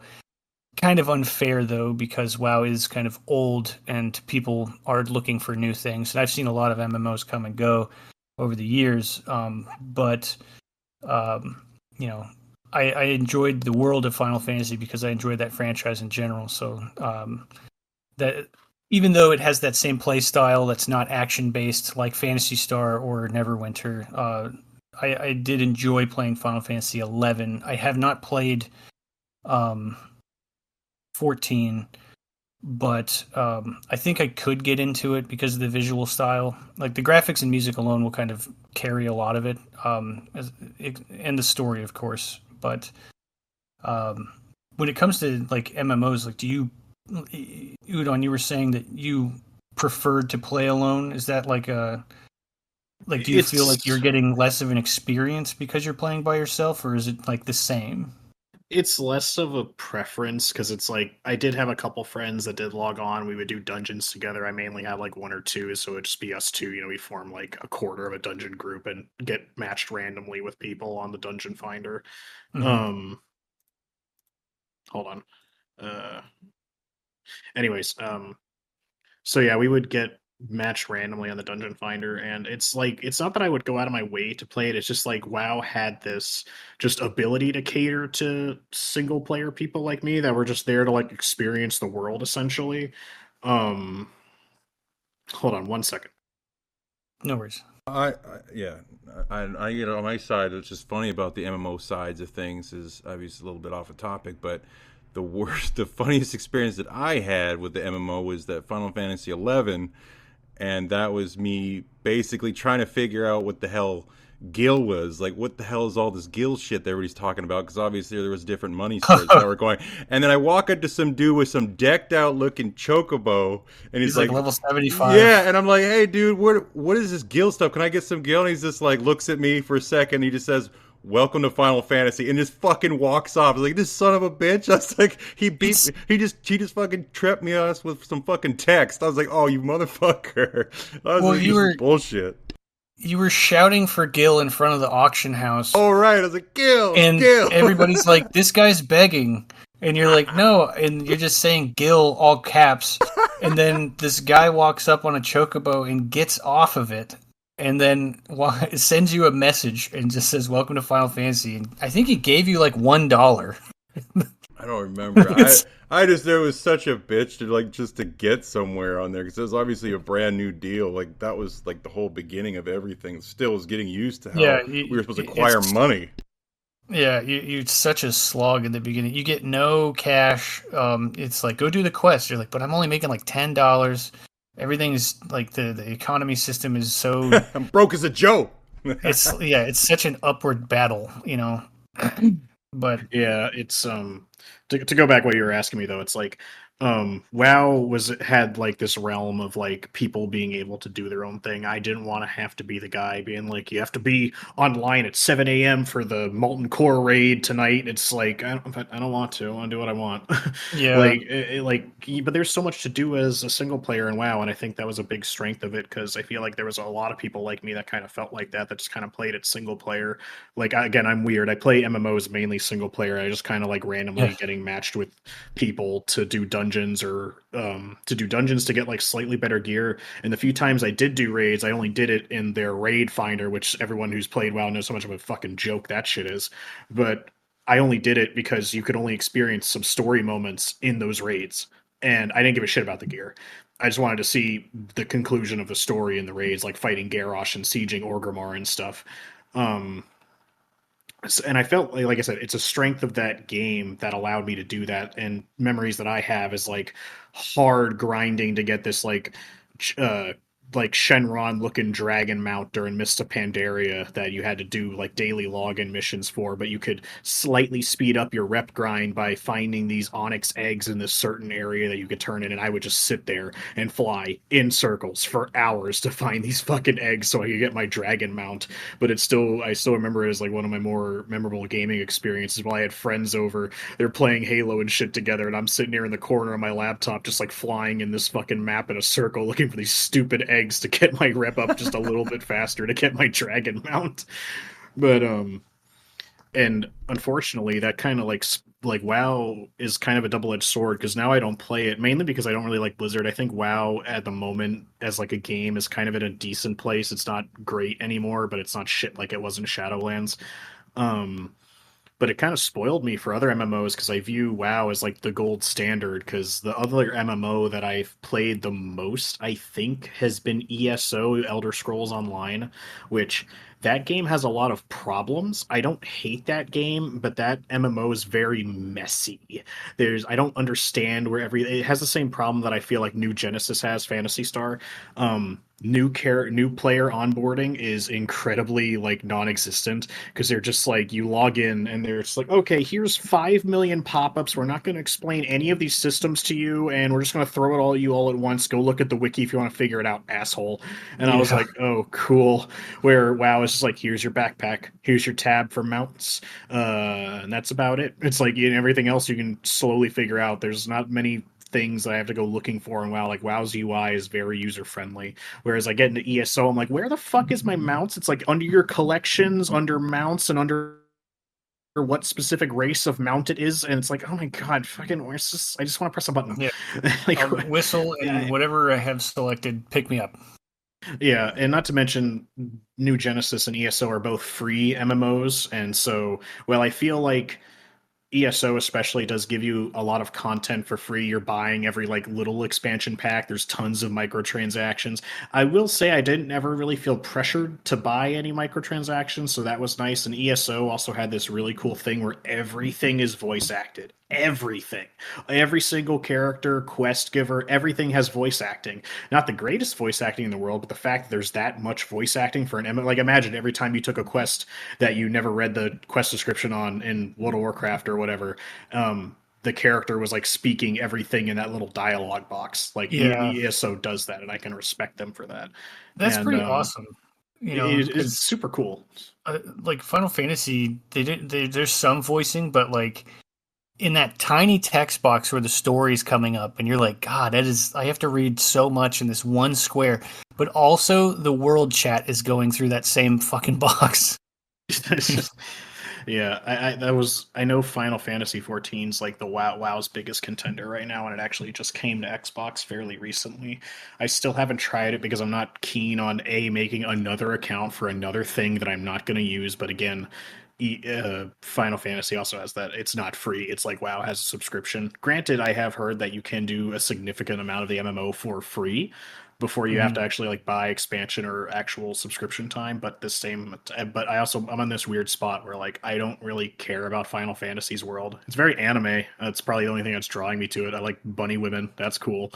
But yeah, hell yeah. But I'm just like, I don't know anything about Final Fantasy. I don't really care. I don't see a chocobo and go, woo! I'm just like, that's chicken. Yeah, just on the chicken. Yeah.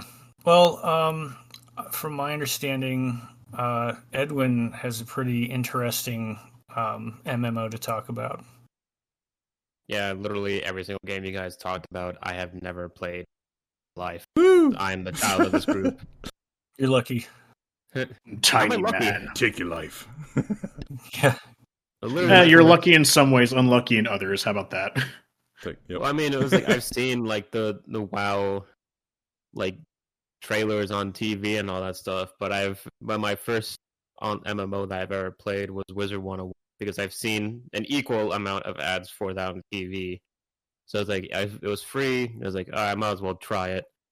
And then I played that for probably like 10 years. But that shit, I was just drawn to it every single day. I played it like people play WoW. But I don't play it anymore because it's gotten kind of convoluted. It has like a bunch of issues. Really, the only reason I played it for so much was because when I look at a video game, if I can get more weapons, more spells, more transformation, anything like that, like that game is gonna have me in under its foot because I eat that shit up.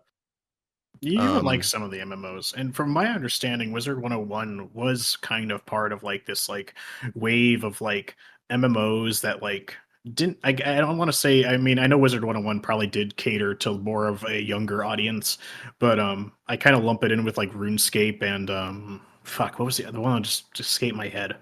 Uh, Toontown. I Like tried these. Toontown, and my computer was so potato that I could not run it. But it's like these weird like side MMOs that I feel like a lot of, well, RuneScape is barely a side MMO anymore, but like these really early MMOs that weren't like super complex or story driven or even world driven like WoW and Final Fantasy and shit is. They were just kind of there. They're like little games with stuff to do in them. Because I did played my fair share of RuneScape as well. I don't have a lot of recollection of it other than catching a shit ton of lobsters and selling them at the auction house. But um, yeah, the only like exposure I've had to Wizard 101 was a couple of YouTube videos about it, and I just remember a ton of ads being on TV for it when I was chilling. Yeah, it's like we have 1 Man, million players, we have 5 million players, we have 10 million players, we have 20 million players. Now it's like 150,000 daily players. that game was so weird. Like I remember watching like you play it a little bit, and like the only interaction I've ever had, honestly, was I think Secret of Mana was coming to the Switch or something. It was, well, Secret of Mana was getting a remake, and GameStop wasn't going to carry a lot of them, so I knew there was only like two, and they were like, "Yeah, if you come in when we open, like you can get it." And I was like, "Okay." And I pulled in the parking lot, and I was waiting for it to open, and I saw this dude sitting by the door, and I walked up, and he was like, You like uh, wizards?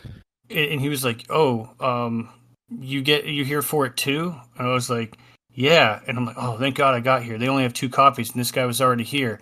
And then, sure enough, they unlock the door, walk in, and he goes straight to the gift cards, grabs the Wizard 101 gift card that was there, and buys it and leaves. And I was like, "What?" It was Just like just, baffled. I was like, "What the hell?" I didn't even know what that was. And then, like, when I heard that Edwin was playing it, and then it's like, "Oh, well, what kind of MMO is it?" And then to find out it's like a multiplayer turn-based card battling RPG kind of thing. It's like, oh, okay, that's a pretty interesting like combat style for something like this. It's so unique in like its play style, I guess, that you know it justifies their updating the entire game, like overhaul the graphics from like the original content, kind of like what WoW did a long time ago, where they did like the overhaul, but they're doing it in, like in zones or something like that. So you could still go to like an old school zone with shitty graphics and then go to a new updated one. You're like, oh, much better. Yeah. Well, WoW is more just like when that happened when Cataclysm dropped because they're like, okay, vanilla zones. Remember this place? It's like, well, now there's a giant shattering crater through the middle of it because fucking Deathwing came in and fucked everything up. Wizard 101 was like one of the biggest games of my life I've ever played, and like one of the games that got me into turn-based strategy, because obviously Pokemon was one of the things. I had a Game Boy before I had a functioning computer, but like Wizard 101, like obviously it's like I love like the idea of magic. It's like also one of the things that got me into Skyrim. It's like I saw all I needed to see was you use magic and I was sold. So it's like they have like cool animations for every single card that they have, and then like each school, depending on which one you play, you get like exclusive, because you can have a primary school and a secondary. So the primary one that you pick at the very start of the game, and character customization, like you get exclusive things that only you can learn because you started off with it, but you can learn like any other class that you want. And then like as you progress through the game, there's more classes that you can learn. So it's just like I was like, how really just like I have all these spells, but I can't use them all. So it's just like making a like a deck to like beat any boss or whatever. It was like really interesting to me. But like the thing about me playing that over WoW and all that is because I got into YouTube very early, and I realized like, oh, there's like gameplay of there's like video gameplay and stuff like that. So every time I see WoW, it was just the exact same thing. And in like most MMOs, so like over the years of playing Wizard 101, it was like I like the game, but like all these other MMOs like play fairly similarly, where it's just like auto attack and all that. And I just kind of hated that. I was like, so I'm just gonna sit here in an auto attack and then bam all my skills like one at a time or just all at once, because I don't expect it to just like all the spells to just work randomly. I know like there's a specific pattern to it, but I just always hated that kind of combat. So like Wizard 101 being turn based, I always have to think like one step ahead and just like plan for the future, because like way later in the game, like the game's like pretty straightforward, like obviously attack, defend, heal, all that stuff. Like wait your turn. But later on there's like cheater bosses where if you do something that they don't like, they'll cheat the system and then skip your turn or hit you for heavy damage and all that. I hate that in games in general, where it's just like, all right, in order to make this boss hard, he just breaks the rules of the game that you've come to learn at this point. Yeah, some of them are pretty bullshit. Some of them actually make sense, but like that's like the really hard stuff. That's like the raid dungeons and things like that. But You like, might actually like ESO then, because what you were saying about there being like lots and lots of options to do stuff. I feel like it's a strength and weakness of Elder Scrolls because while you do pick a class in ESO, like any Elder Scrolls game, you are at will to switch between light, medium, heavy armor, any kind of weapon you want. Like I have a sorcerer class that's going around in heavy armor and a sword and shield. Um, you can customize. You have skills that you get in your class, in your race, in your weapons, in your magic, like all these in your guilds. Like you get so many skills in that game to mix and match to make a really unique, like, character. But it's almost like a detriment to it as well because because ESO was built from the ground up to be also run on consoles. You only have access to like 5 skills at any given time. And there's so many skills to mix and match in that game from all the different things because each tier of class has like 5 or 6 different abilities that you can slot in there, but you can only have 5 and you have access to hundreds. Um, and how combat goes is not turn based like Elder Scrolls. Like you're attacking as you're clicking. Like it's not just like wait for auto attack sort of thing. You click attack, and then you hit an ability, do the ability, yada yada. It's really fast paced. But sometimes I feel like having too much choice can be a detriment to a game like that, especially an MMO. So it's like you look at a character and you're like, I don't even understand what you are or what to expect. I mean, sometimes it's cool because their rogue class has a healing spec. It's really cool. You can be a rogue, but you're a healer, and you stab people and you heal your party. It's super cool. I've never seen that in an MMO where a rogue could be a healer, but yeah, I just want to touch on that as far as like choices go in MMOs. I've played ESO before. Not only did I play it, I bought the fucking thing twice. One for PlayStation 4 and one for Xbox because I was an idiot. And now it's free. Yeah. But I did play that for a while because obviously I was like, I love Skyrim. And then like they were like, oh, drop ESO. I was like, oh, it's like Skyrim, but it's like online. I was like, I'll love this. And then I think I just died of boredom, just like exploring and then not actually doing anything. So I think I kind of killed the game for myself by not actually interacting with it enough. I have absolutely no idea what it's like now. Did you play it like really early on? Yeah, I played like at launch. Yeah, so I would agree with you there. Like ESO was one of those games that like at launch was like really weak and was getting a lot of criticism, but now they've just added so much content. There's so much shit for you to do. You're never going to run out of stuff to do. Yeah, well, I mean, I don't even know if I can even like continue. Well, you said it was free, so I guess I could get. Yeah, you can always try it. Yeah. But it's like the other game, like while on my great search to look for a game that was not like a WoW or any of like those other ones, I came across Terra, and then that game no longer exists according to you, Udon. Well, I looked more into it. I think it might still exist on consoles. I feel it was either Terra or something else. I think it's still around, but it's definitely not nearly as like popular as it used to be. I think it only exists because people on console. I don't know if people on PC play it nearly as much, but I think it still exists at least in the console space. Well, that game reminded me like a lot of. It was obviously it was going to be the world is similar to like WoW, like all of those fantasy things like Dark Elves, Light Elves.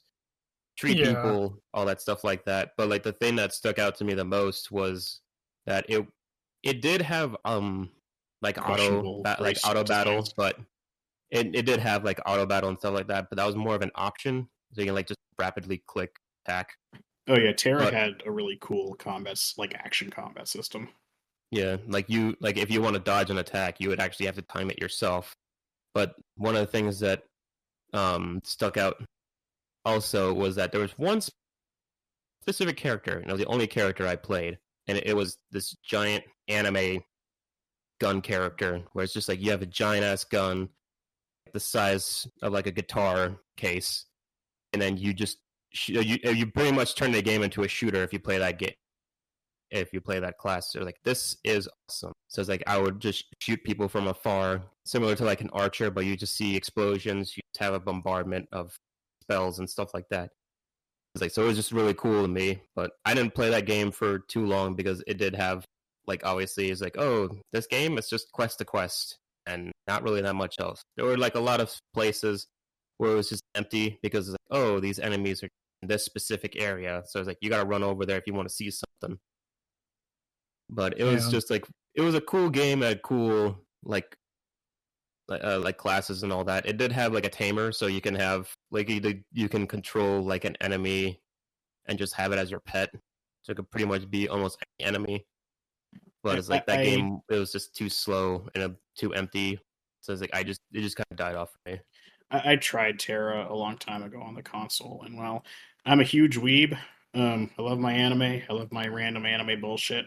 Some of the race designs in that game were more than questionable. It's kind of a little creepy. Don't care for all the fucking lolly shit they put in that game at all. About those. Yeah, because you force it out of your brain. But yeah, Terra had a really cool combat system, but other than that, I couldn't get into it. Like combat's fun. It's a bit too degenerate, and for me, that's saying something for me. But yeah, that's Terra was fine, but I never got into it. I kind of mixed that game up with Elion. I think that was one that we also tried. Yeah, I don't. We played that for so short time, I could hardly remember it. But I did forget to mention one thing. Like when I said that I was under Wizard 101's foot, like in love with it, there was one point that I don't even remember if my mom remembered. But there was one point where I played a class and then I did not stop playing. There was one whole week where I played for like 3 sleepless nights, and I just played that character from 1 to 50. Level 1 to 50. So it's like that thing was my life at that point. Man, yeah, it's kind of nice. Like, it might not be like as a detriment to some people. Might be like, wow, you no life to game, but it's like, yeah, but I was having a blast. Like I did that with a few different games, like Soul Calibur 3, I think was one of them, which was a really weird game to like no life, but they just had this game mode that was super fun. But like the MMO side of it, like hours can go by and you won't even notice because you're just so engaged with what you're doing. Yeah, and granted, the play style is huge for me. So like, if there's like a click and wait play style, then I'm like, oh god, come on. But if it's action based, like when I was playing Phantasy Star, like I didn't realize that 10 hours had just gone by. It's like, oh fuck, it's like 4 a.m. I gotta go to sleep. Yeah, and I mean, and I wanted to let everybody know too. Like, just from my own history of it, everybody's just, they're so lucky today to have fast internet the way it is now than what it used to be back in the day. I mean, from my experience, had to experience with very, very lengthy downloads to get to even play the damn thing. I had to download it. And obviously the experience of dial-up, that really horrible fucking sound before you get somewhere, did not really want to compute or work with this fucking MMOs thing. So once I fell in love with the MMO side, I obviously had to step up and getting more internet. The problem was everything was limited. And so going from, holy shit, it's going to take 21 days to fucking download to still a day and a half to 2 days was like extremely fast, even though it was super long. Or DSL. Yeah, so I'd be like, hey, I can't play for the next couple of days, so just hold up, or just don't go too far ahead. I'll catch up eventually. but it was just that massive amount of information that was going through such slow fucking internet at the time. I mean, people complaining about an hour to 2 hour download, they shouldn't be fucking complaining at all. It sucked back then to get yourself started to even play. You had that lengthy fucking wait. At least with Final Fantasy 11, you were listening. Yeah, I literally had to look so fucking hard through YouTube to find somebody that actually had the song. I looked through so much shit to try to find it, and I could not find it. Somebody actually downloaded the whole fucking song. I was like, holy shit, somebody was dedicated like I was. It's fucking funny. It's the Play Online viewer. 500 gigabytes, 6 hours. Those are 500 gigabytes is crazy amounts of data for like 1999. You know, I remember it taking like 3 hours to download a game trailer. That was only like a 40-second teaser. Me downloading the Advent Children, just the fucking trailer, I remember that took me a day and a half to download that fucking 1 minute and 30-second video clip when I was on fucking dial-up. That shit sucked. Yeah, the accessibility of like MMOs now are so great because it's like, oh, let's try this one out, and I don't have to like install, do all this crap, wait for. I mean, sometimes there's like a server update where it's like, oh, there's the 40 gig initial patch that you have to get, but you can usually pretty much now jump on a game and get started in like, you know, about 30 minutes or whatever. You know, just put it in, go get your, you know, drink or whatever, and come back and it's ready to go. So I mean, I do enjoy it.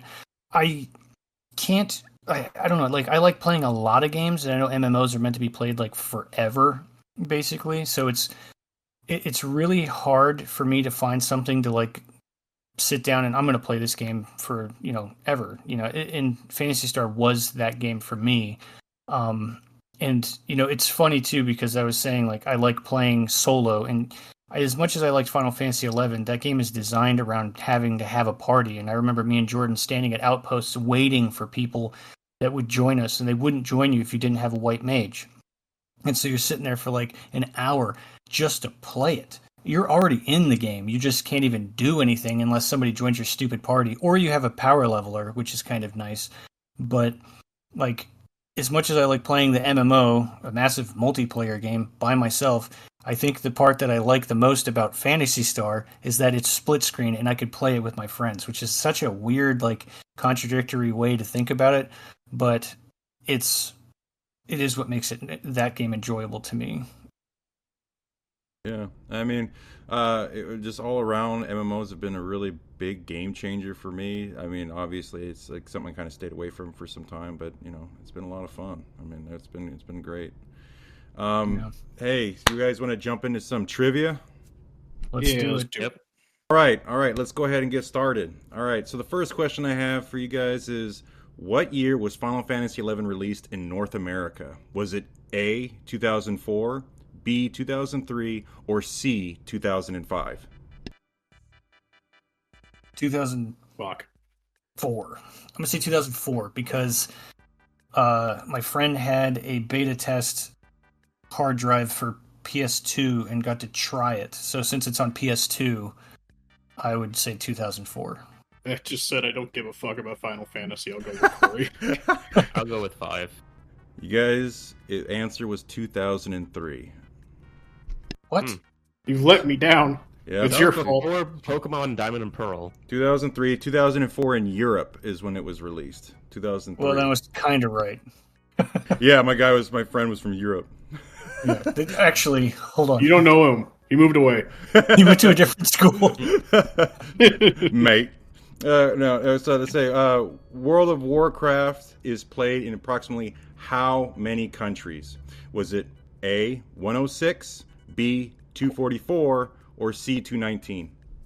All of them. Shit. 206. Fuck, ask me a lore question. Who gives a shit about statistics? I'll go 219. Fuck you and your stupid questions. The answer, so the game is played in about 244 countries. Jesus. Yeah, enough to make your head spin. And you still couldn't find a raid? Exactly. The last one I got for you guys is the longest video game marathon played on an MMO. Was it A, 35 hours, B, 47 hours, or C, 59 hours? 50. I'd say that C.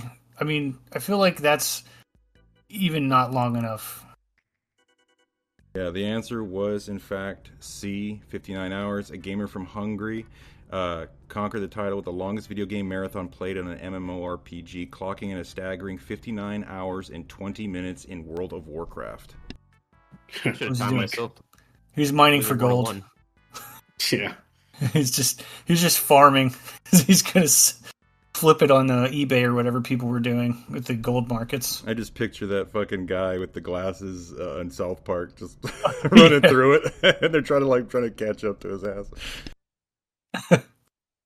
Yeah, I mean, again, it's been a lot of fun hanging out, doing those types of raids and stuff back in the day. Obviously, there's a lot of history to it. Things that I obviously was happy about, that I was also quite sad. It took, like I said, it took a lot of my life away because obviously I didn't just play just one. I played multiples. There was lots of things to do.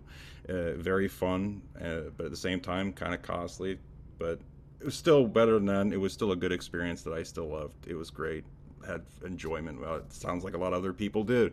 And in other 244 countries, it looks like everybody else was into it as well. So it was a good thing to see. And I guess just for that, it looks like we'll be wrapping it up. Hey, this is Corey, and thanks for checking out Mediocre Rumble Brothers. If you liked the video, please drop a like, and if you didn't, that's fine too. If you'd like us to talk about any specific games, drop a comment below, or feel free to discuss your experience with the games that we've mentioned in the episode. You can also listen to our episodes prior to YouTube on our Spotify. Thanks for watching, and hope to see you again soon.